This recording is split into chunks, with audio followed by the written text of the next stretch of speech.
So we will see single-phase inverters in three-phase, sunny tower, multiple single-phase inverters in three-phase, and three-phase inverters.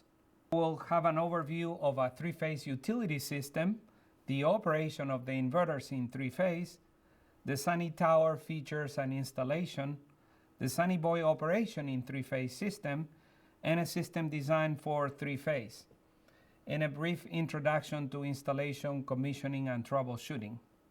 So how does the three-phase work? On a utility generator, we have three AC waveforms, phase 1, phase 2, and phase 3. So if we want to connect a single-phase inverter to a three-phase system, we need to consider what happens when a single-phase inverter synchronizes with the utility grid. From the utility to the end user, we always have a three-phase system. At the utility generator, we have a three-phase generator, then we have a step-up transformer, we have a substation after the transmission lines, and finally a service drop. So over this path, we have a three-phase system. In a three-phase installation, there is a three-phase transformer. In a residential installation, we have one phase out of three phases applied to the internal wiring of the building or house. So how many inverters can we connect in single phase? As many as we want. We can mix and match, put different inverters of different power. We can have different models of inverters in single phase as they synchronize independently of one another. So we can have as many inverters as we want as long as we don't exceed the rating of the bus bar. So in single phase or three-phase application, we can have as many inverters as we need. For example, in this installation we see here 44 kilowatt on a 208 three-phase system, we have 11 Sunny Boy 4000. So all inverters, Sunny Boy 3000 to 8000, Sunny Boy HF, Sunny Boy transformerless inverter can operate in single phase and three phase. How does the inverter operate in three phase? Each inverter will start and synchronize independently. So three phase system is not more than three single phase inverters. So we don't need a master-slave configuration. We don't need a master Sunny Boy telling the other slaves what to do respect to the phase shift. Each inverter will start and will synchronize and keep synchronized to the phase of the utility grid. How does it work? Each inverter sees phases as an AC voltage waveform and generates current synchronized to that voltage. So we will have inverters that are single phase connected in three phase. Inverter number 1 to phase A, inverter number 2 to phase B, and inverter number 3 to phase C.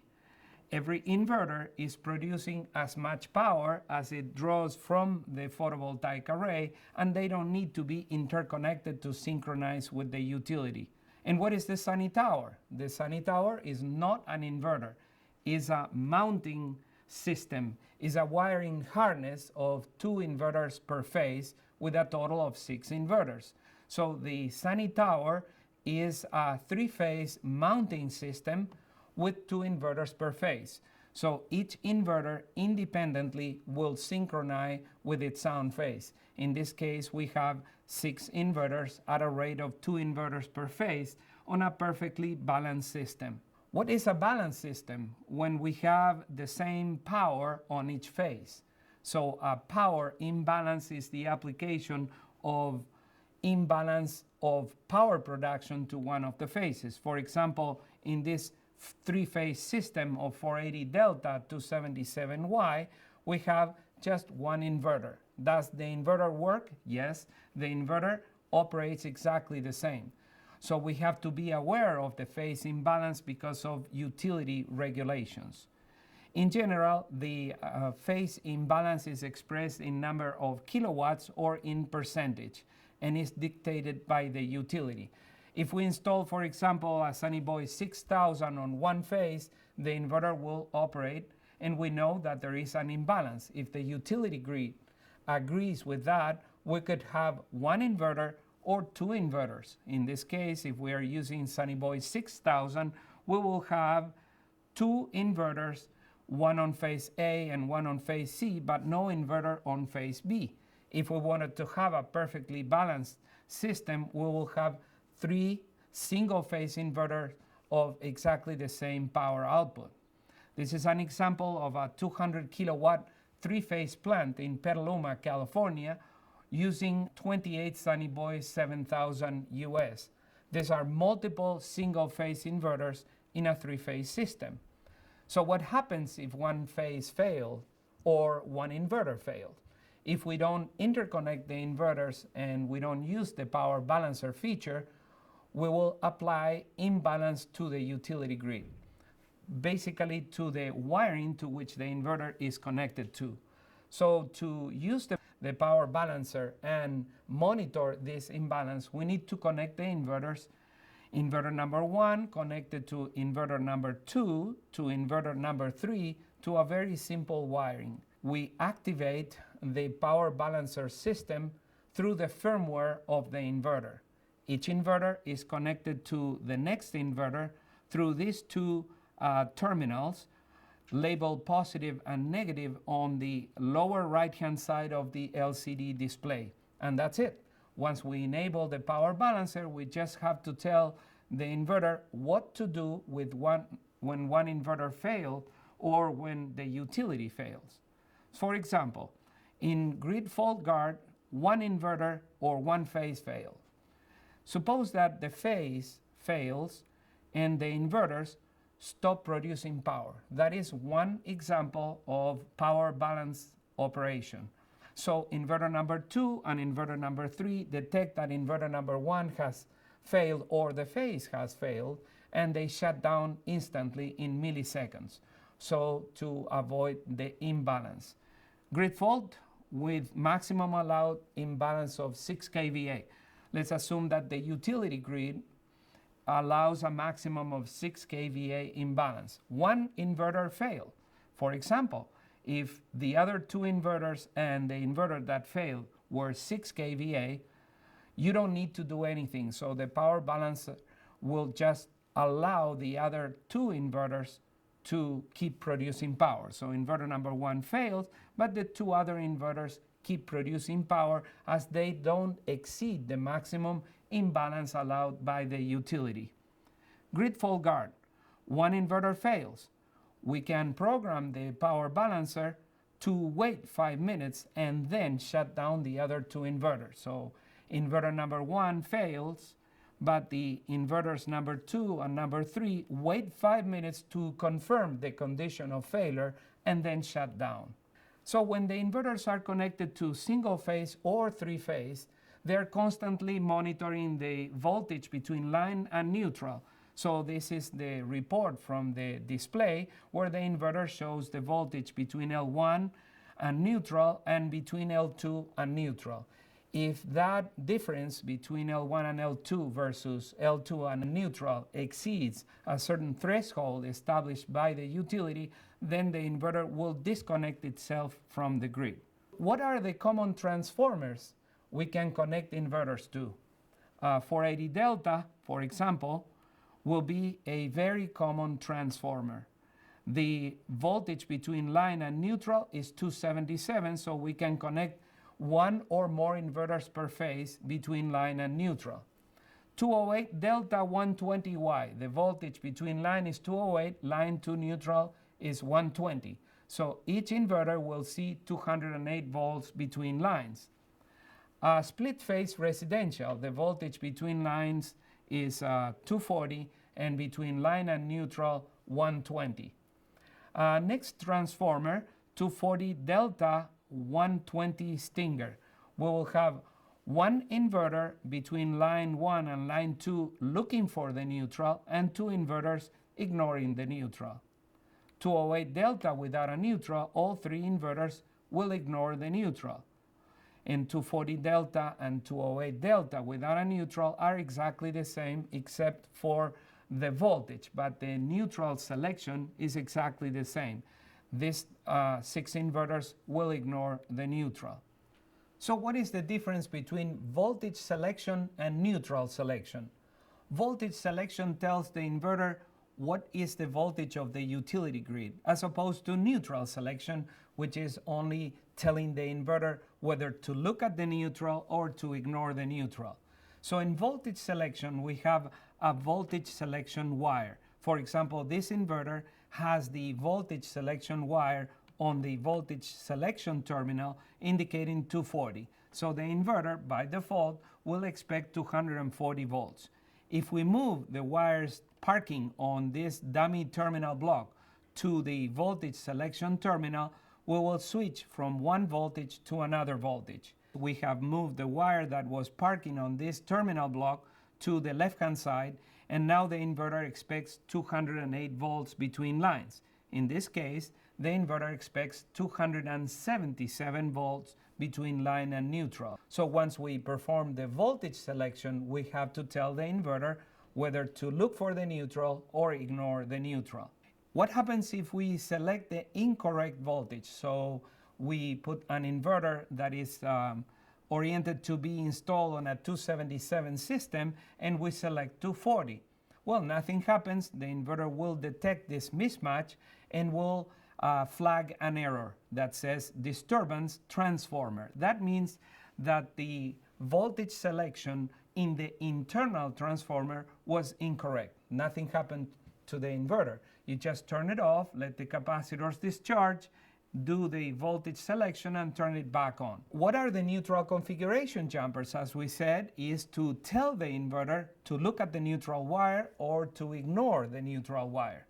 By default, all inverters are configured from the manufacturing plant with the jumpers on the horizontal position side by side on the top, and the inverter thinks, oh, this is to look for the neutral.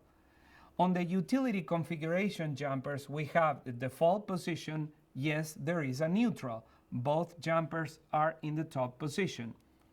240, no neutral. That means that when we put this jumper in this vertical position, the inverter will ignore the neutral if the voltage selection is in 240. So this is not a voltage selection. It's just the neutral configuration. And finally, 208, no neutral.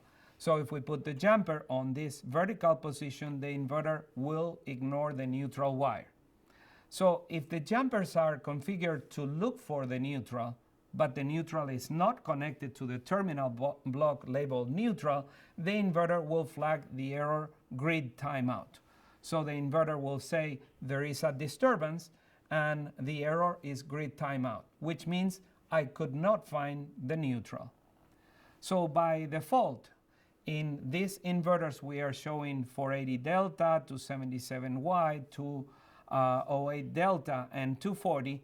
All these inverters will have a configuration in common. They will look for the neutral.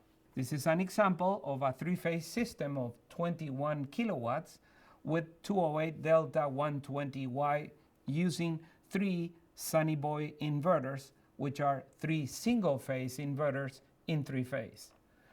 What are the utility configuration jumpers for the cases where we have no neutral at the installation? For example, on 240 delta 120 Stinger, by default, the inverter will look for the neutral, so we don't have to do anything with that inverter. But the other 2 inverters that are on the non-Stinger leg have to be programmed to ignore the neutral, the same as 240 delta without a neutral and 208 delta without a neutral.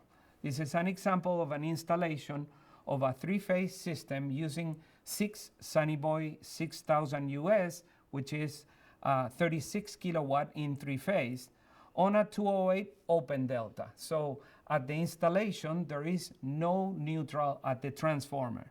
So all 6 inverters were programmed to ignore the neutral and were also set to 208 volts on the AC side. The breaker is a very important component, as is the overcurrent protection device. So for 277, we will use a 1-pole breaker. For the rest of the configurations, we will use a 2-pole breaker. We have to be careful with the connections, as neutral terminal for 208 and 240 is not the same as neutral terminal for 277.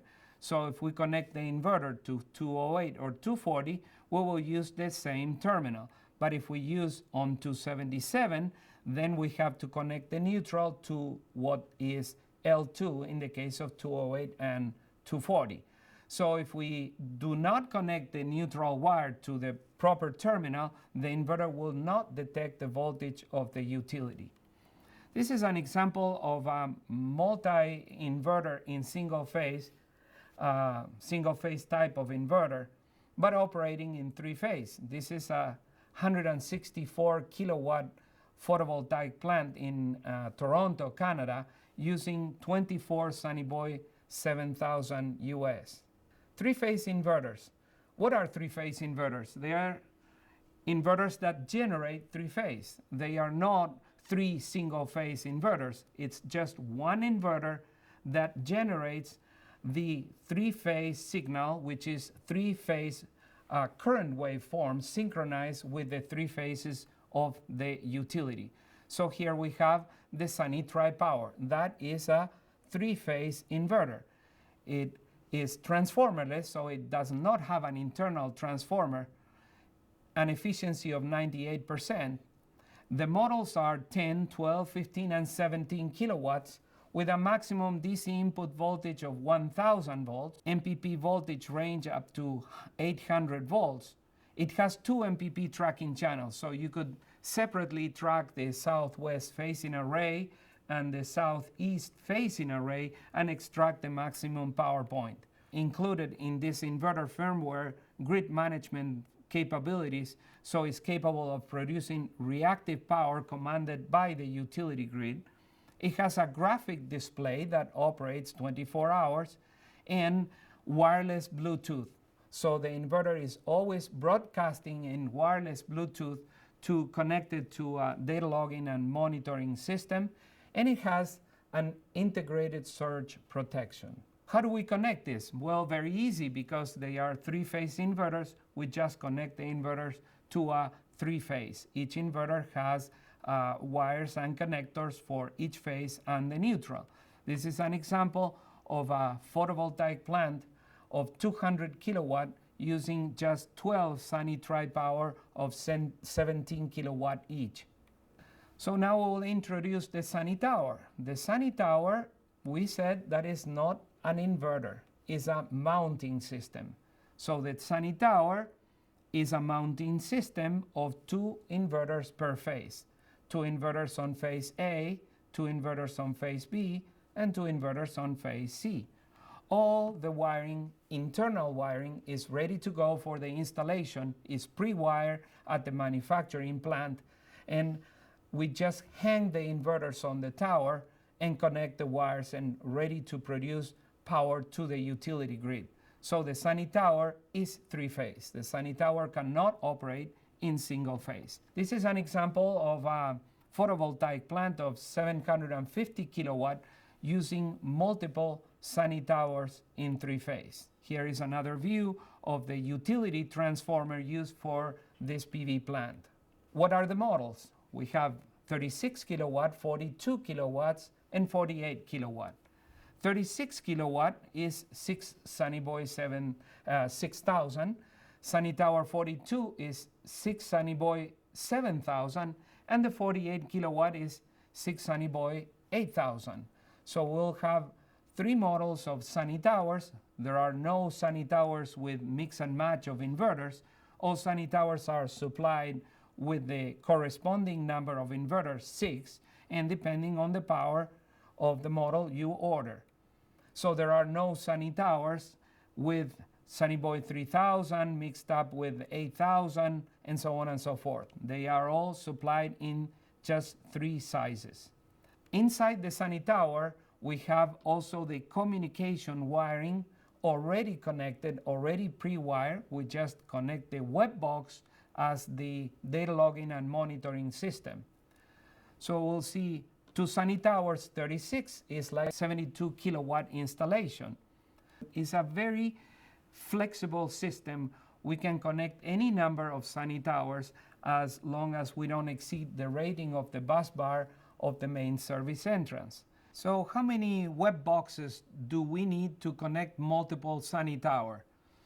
Well, we just need one web box per 8 Sunny Towers. In this case, when we receive the web box and the Sunny Tower, we just install one web box on Sunny Tower number 1 and then connect in daisy chain to Sunny Tower number 2, 3 until we get to Sunny Tower number 8.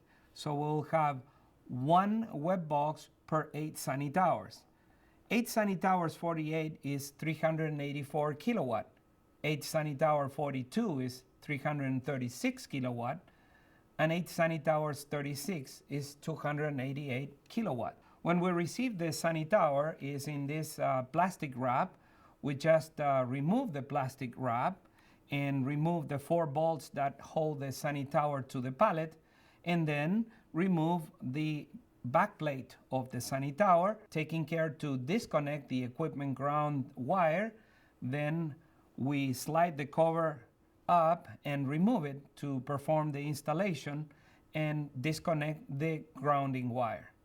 Then we will do the machining of the base plate to accommodate the conduit. This can be machined at the shop and do the holes presenting to the conduit coming from underground.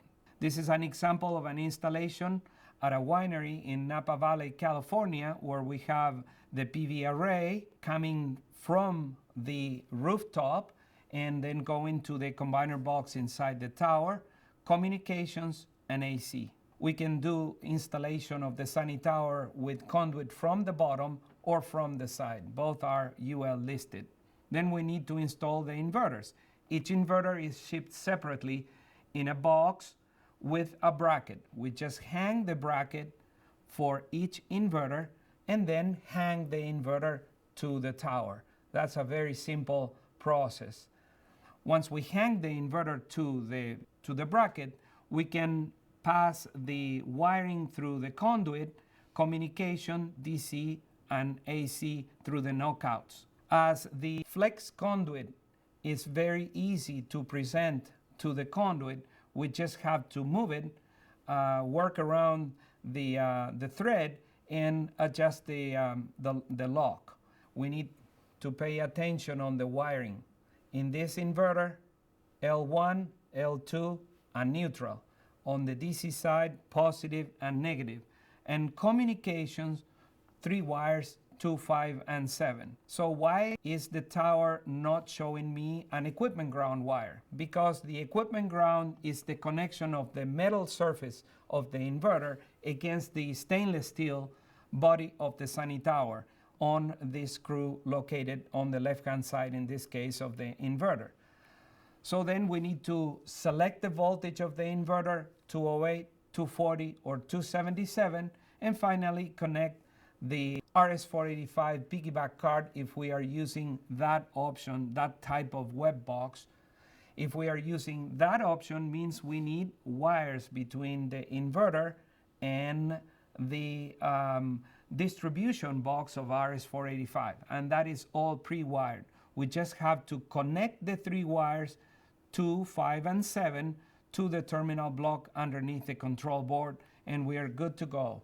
Then the Sunny Tower has a pre-wiring in place, and that will connect Sunny Tower number 1 to Sunny Tower number 2 and Sunny Tower number 8, or the number of Sunny Towers we have. AC is very simple. We have phase A, phase B, phase C, and neutral. So typically that's what we will use for a 3-phase system via a 70 amp breaker, for example, in the Sunny Tower 277, or 150 amp 208 for a 208 system. DC input wiring. We have room for 4 ungrounded conductors. We just connect the ungrounded conductors to the series fusing that comes with the Sunny Tower, 4 grounded conductors, and finally equipment ground. So we have to pay attention to the polarity. Remember that all inverters can operate positive to ground or negative to ground. And the internal overcurrent protection of the sunny tower is not breakers but fuses. For example, for 208 and 240, we have fuses on each two poles. But for 277, we don't need the fuse on one of the poles as we run the inverters between line and neutral. So we will remove every other fuse for 277. This is an example of a job site using 4 sunny towers 42 or 160 kilowatt, which is installed very fast once the cement slab is in place and the PV array is connected on the roof. This is another example of IRECO construction in Caguas, Puerto Rico, where they have 6 sunny tower 42 and also sunny boys on the wall to have a total of 3 kilowatt of power. Another example of sunny tower with ground mount is this 126 kilowatt plant in Carbondale, Colorado. So what happens if we need to produce a certain number of kilowatts using sunny boys, which are single phase inverters? For example, 60 kilowatt on 480 delta, we will use 10 sunny boys 6000. How does it work? Well, we need to determine how many inverters do we need. 60 kilowatts divided by 6 is 10 sunny boys 6000 US. How many full rings? Well, 10 inverters divided by 3 phases is 3 full rings of 3 inverters plus 1 odd out. 3, 6, 9, that is 3 full rings plus 1 odd out. So a total of 10 inverters. Is there an imbalance? Yes, there is a 6 kilowatt imbalance. So we consult with the utility grid. We ask them if they are okay with that imbalance. We can install this 60 kilowatt system using 10 Sunny Boys 6000. How does it work? Well, the inverters, we said they synchronize independently. So we don't need to tell the inverters that they are connected in 3 phase. So ring number 1 in 3 phase, ring number 2, ring number 3, plus 1 odd out. Each inverter is generating current between line and neutral and doesn't know that there are other inverters in 3 phase. How do we connect that to a main panel or a sub panel? Well, equipment ground connected to the equipment ground lug, neutral to neutral, and L1 to phase A. Equipment ground and neutral, L1 to phase B. Equipment ground to equipment ground, neutral to neutral, and so on and so forth. So if we connect all the inverters in 3 phase on 277, we will have 4 inverters on phase A, 3 inverters on phase B, and 3 inverters on phase C. So we'll have a total of 10 inverters. Now we observe here that if we have all the inverters in place, we will have more inverters on phase A respect to B and C. We need to calculate the maximum phase current. For connecting an inverter to 3 phase or single phase, we always need a breaker. And what is the breaker size?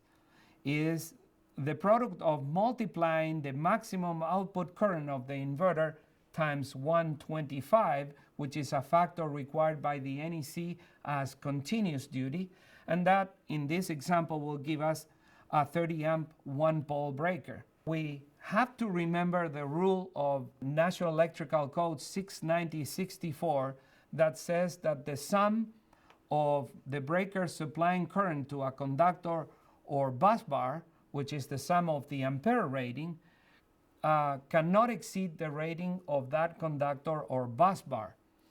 In the 2005 National Electrical Code said that the exception was 120% on dwelling units. So we could exceed the rating of the bus bar up to 120%.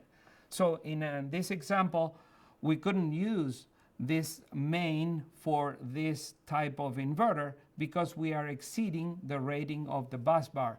So if we have more current than the rating of the bus bar, we have to downgrade the main or upgrade the main panel. So here we have overcurrent protection device. We multiply the maximum output current times 125, we have 27 amps. So it's a 30 amp one pole breaker. We have 4 breakers on phase A. Then we will have phase B. The current will be 64.8 amps, and phase C will be exactly the same. So what is the largest single phase current? Well, it's 86.4 amps. If we add the current of each breaker, this phase will be exposed to 86.4 amps. So what is the main breaker size? 86.4 times 125 is 108 amps. Next size up in commercial size will be a 3-pole 125 amp breaker. So if we calculate that following the rings rule, we have 3 full rings plus 1 odd out. 3 times the maximum output current times 21.6, and that multiplied by 125 is a 3-pole 125 amp breaker. So we get to the same result, either by adding the maximum output current of each inverter and multiplying by 125, or going by the ring rule. In this example, the customer needs 42 kilowatt. We can use 6 Sunny Boy 7000, but we can also use a Sunny Tower. So we have the option of installing the inverters on the wall, 6 inverters Sunny Boy 7000 US, or installing a Sunny Tower 42. Let's remember, in a Sunny Tower, we have 6 inverters. In this case, 2 inverters per phase, Sunny Boy 7000, 2 inverters per phase here, and 2 inverters per phase on the other side. We have a 42 kilowatt system produced with inverters installed on the wall or with inverters installed on the Sunny Tower. If we use the Sunny Tower, the installation on the Sunny Tower is much faster than the installation on the wall. The selection depends on real estate and other customer considerations. If we are using Sunny Boys on the wall, we use a 2-pole breaker. Why is that? Because we have a 208 Delta system that uses 2 poles. So 42 kilowatt 208 Delta without a neutral is this example. Each inverter will be programmed to ignore the neutral.